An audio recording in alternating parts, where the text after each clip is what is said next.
Com o mercado em extrema volatilidade nos últimos dias, a gente viu aí muitos bilionários perdendo bastante dinheiro. Tá falando aqui de Musk, Bezos, Zuckerberg, enfim, grandes nomes que viram suas fortunas caírem bastante porque essas fortunas acabam sendo concentradas em grandes ações listadas na bolsa. E aí a grande pergunta é por que isso está acontecendo? E principalmente como você, investidor PFC, pessoa física comum, pode agir para preservar o seu patrimônio em meio a períodos turbulentos como esse e fazer o seu patrimônio crescer no longo prazo. Então, presta muita atenção aqui nas análises que o Felipe Almeida, meu sócio, vai te mostrar nesse vídeo. E bora para ele.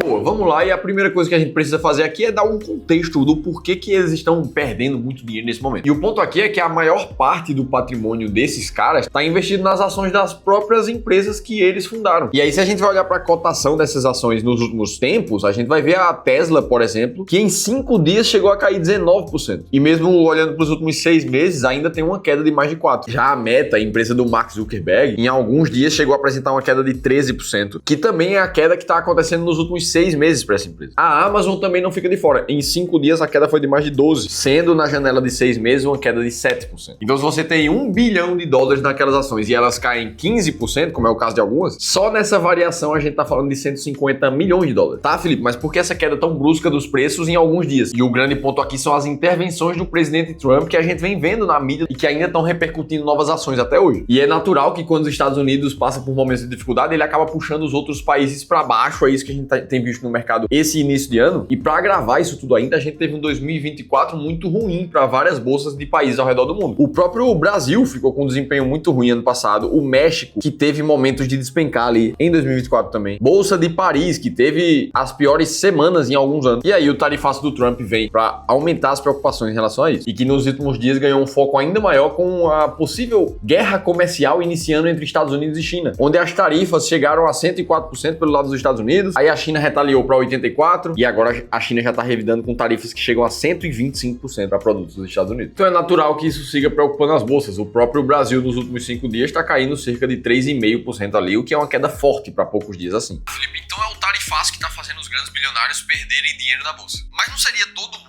que estaria perdendo dinheiro na bolsa nesse momento? E em geral a resposta para essa pergunta é sim, só que tem gente que está perdendo muito mais dinheiro do que outras pessoas. Quer ver um exemplo disso? Vamos olhar para a performance histórica das ações da própria Tesla aqui nos últimos mais ou menos 15 anos. Que a gente vê uma alta de mais de 19.000%, o que acabou ajudando a puxar a cotação da empresa muito para cima e fazendo com que o preço sobre lucro da Tesla chegasse a bater 200. Ou seja, para quem comprou as ações da Tesla naquele momento ali que a seta vermelha aponta, caso tudo continuasse como estava, o lucro da empresa se mantivesse, o retorno desse investimento do cara que colocou dinheiro em ações da Tesla naquele momento só aconteceria de forma integral depois de 200 anos investindo na empresa. Mas 200 anos é muito tempo. Nem você, nem eu estaremos mais aqui para ver a cor do dinheiro investido. E isso é verdade, só que como o mercado financeiro gosta de precificar o futuro, quando o preço sobre lucro de uma ação tá alto desse jeito, é porque ele tá considerando que a empresa vai conseguir aumentar drasticamente o lucro dela nos próximos anos para esse investimento conseguir compensar. E é justamente aqui que a gente começa a encontrar o conceito de uma empresa cara. E aí agora se a gente começa a unir a realidade com a teoria, e a gente vai para um exemplo ali do livro chamado The Acquirer's Multiple, que mostra que empresas que ficaram caras foram aquelas que na média se valorizaram muito fortemente nos anos anteriores, como o caso da Tesla que a gente tá mostrando aqui. E empresas que muitas vezes caíram demais são empresas que podem ter ficado baratas nesse mesmo período. E aqui o livro traz um dos pontos mais importantes para quem investe no mercado financeiro. As empresas que ficaram caras têm menos espaço para se valorizar nos anos subsequentes do que quando comparado com as empresas baratas, que por já terem caído demais, tem uma chance maior de apresentar uma valorização maior. Isso aqui é exatamente o que a gente chama de efeito de regressão à média no mercado financeiro. O que demonstra que num momento de incerteza na economia, de turbulências como o que a gente está vivendo agora, quem mais vai cair são as empresas mais caras, isso é natural. E na grande maioria das vezes, as empresas que já estão baratas demais, elas até caem, mas elas não têm mais tanto para cair porque elas já estão desvalorizadas demais. Beleza, então se a gente começa a afunilar esse conteúdo aqui para a prática, o que a gente começa a entender é que faz muito mais sentido você buscar empresas que estão mais baratas do que comprar empresas que estão no hype, mas na grande maioria das vezes estão caras demais. Será que isso quer dizer que não faz mais sentido investir nas ações americanas, por exemplo, porque elas ficaram caras demais nesses últimos anos? Essa é uma pergunta extremamente relevante para quando você está pensando num contexto de diversificação de carteira de investimentos. E aqui no Clube do Valor, a gente gosta de investir de forma sistemática, baseada em dados, em números reais da economia, para não ficar preso a narrativas ou histórias. E aí, para entender se o mercado americano está caro ou não, a gente pode recorrer a um indicador que o próprio Warren Buffett criou para checar isso tudo no mercado, chamado indicador Buffett. Ele basicamente pega todo o valor do mercado de ações de um país e divide aquilo pelo PIB do próprio país. E aí, a depender do resultado, se o indicador Buffett estiver abaixo de 100%, isso quer dizer um indicativo que aquele país pode estar com as ações baratas. Se estiver acima de 100, a gente pode estar vendo um momento de ações mais caras no país. E assim como boa parte das ações americanas, a bolsa americana nos últimos anos apresentou várias altas subsequentes, chegando a bater 57 recordes ali de preço máximo, trazendo muita atenção com o mundo todo passando a investir na bolsa americana. Só que o indicador Buffett estava indo na contramão disso tudo, mostrando um possível sinal de correção à vista. E aí, quando a gente olha para o histórico do indicador Buffett para as ações americanas nos últimos meses, o que a gente vê é um número que chegou a ser de mais de 200, mostrando uma sobrevalorização muito alta. E depois dessas quedas que começaram a ficar mais constantes, o número voltou para casa dos 170, ainda demonstrando um patamar mais caro para o mercado americano, mas menos do que estava há alguns meses atrás. Tá, Felipe, então ainda tá caro mesmo com a queda. Será que ainda vale a pena investir nas ações internacionais? E bem direto ao ponto, a resposta aqui é sim. Investir em ativos internacionais, além de te proteger com um câmbio mais forte, que seria o dólar nesse caso, ainda está te expondo a um mercado que tem uma tendência de alta no longo prazo, mesmo com as quedas, que é o que a gente vê em gráficos de prazo mais longo, como esse aqui. Agora, a pergunta é como fazer isso da maneira certa, como comprar na hora certa, vender na hora certa também. E para isso eu posso te dizer o que é que nós aqui do Clube do Valor estamos fazendo. Inclusive, eu tenho um trecho de um vídeo de 2 meses atrás aqui com o Ramiro falando um pouco mais sobre isso. Quero te explicar por que a gente está vendendo ações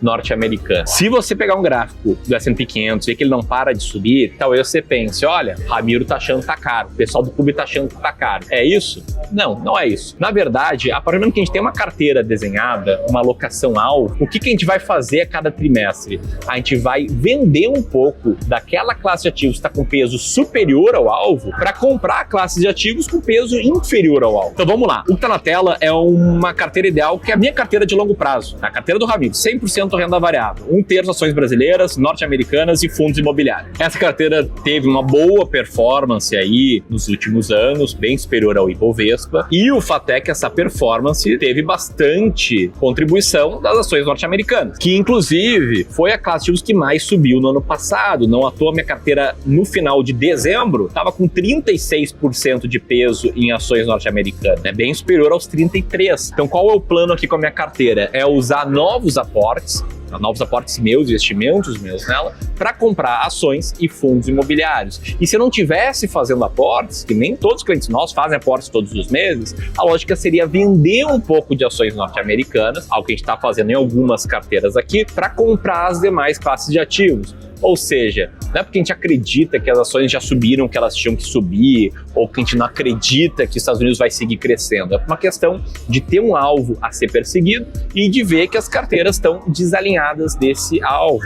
Inclusive, essas vendas ajudam a trazer o perfil de risco da carteira para o perfil adequado ao investidor, né? Ajuda a trazer o perfil de risco de volta ao perfil que cada investidor entende ter como seu perfil ideal de risco. Ou seja, quando estava todo mundo querendo muito mais comprar a bolsa americana, a gente estava muito mais pensando em vender. E nesse momento, com a queda forte, tem muito investidor que está com a estratégia bem montada, mandando, quase obrigando você a comprar ações internacionais também. E é isso que permite você ser sempre anticíclico, comprar quando as ações estão na baixa e vender quando elas estão na alta. Agora, como fazer isso de verdade? Como é que essa estratégia funciona? É isso que eu vou te mostrar, como é que você pode aplicar esse tipo de conceito fundamentado no mercado financeiro na tua jornada como investidor. E eu também preciso te falar que existe uma forma muito mais simples de você evitar erros nessa hora de comprar caro, comprar barato. E para isso você pode contar com a nossa ajuda do Clube do Valor diretamente. É só marcar uma conversa com um dos nossos especialistas aqui do clube. Numa sessão de 1 hora, você vai conversar com uma pessoa real que vai buscar entender os teus objetivos, o teu contexto patrimonial atual e te ajudar a enxergar um caminho de mais clareza de como comprar e vender na hora certa no mercado financeiro. Sem promessa de riqueza fácil, sem ficar te empurrando a ação A ou COI ou alguma coisa do tipo. Tudo baseado nos teus reais objetivos e desejos como investidor. E o mais legal de tudo isso é que essa conversa ela é totalmente gratuita. Tudo que você precisa fazer é entrar nessa página que você está vendo aqui na tela, preencher um brevíssimo cadastro em 20 segundos e a gente já vai buscar entrar em contato com você. Para ter acesso a esse formulário é só fazer a leitura desse QR Code que está aparecendo aqui na tela ou clicar no primeiro link da descrição do vídeo. Bom, e como é que você faz para sempre saber a hora certa de comprar ou de vender um ativo? Afinal de contas, quando a gente coloca diferentes ativos na carteira, como a própria bolsa americana e a bolsa brasileira, o que a gente vê é oscilações diferentes. Quando uma está subindo, a outra tá de lado ou caindo em vários momentos. E isso é uma característica do mercado financeiro que a gente chama de ativos descorrelacionados. E o lado bom disso para você investidor é que ao combinar esses ativos em uma carteira de investimentos e fazer rebalanceamentos sistemáticos da tua carteira, você vai estar sempre comprando na baixa e vendendo na alta. O que só é possível depois de uma definição de uma proporção muito clara dos ativos que você quer ter na sua carteira. Como essa carteira que é mais arrojada, por exemplo, e por causa da estratégia e dos momentos certos de compra e venda teve uma performance muito acima da média nos últimos anos. O que também foi verdade para carteiras mais balanceadas, com uma parcela muito maior de renda fixa também no portfólio, mas não deixando de apresentar uma performance mais positiva por causa de uma boa estratégia. E depois que o tempo vai passando, você vai perceber que sempre existe alguma razão para você estar com vontade de vender a bolsa ou várias narrativas te dizendo para fazer isso. Ao longo da própria história dos Estados Unidos, a gente tem diversos, dezenas, centenas de histórias como essa, que no longo prazo parecem, na verdade, não fazer quase nada no grau. Com a estratégia certa, você segue tomando as melhores atitudes independente do que está acontecendo no mercado. Agora, se você quiser saber qual é o melhor título de renda fixa, se é um IPCA mais 8 ou se é um tesouro pré-fixado 15%, aí você precisa assistir esse outro vídeo aqui que eu contei tudo isso em detalhes, eu vou estar esperando por lá.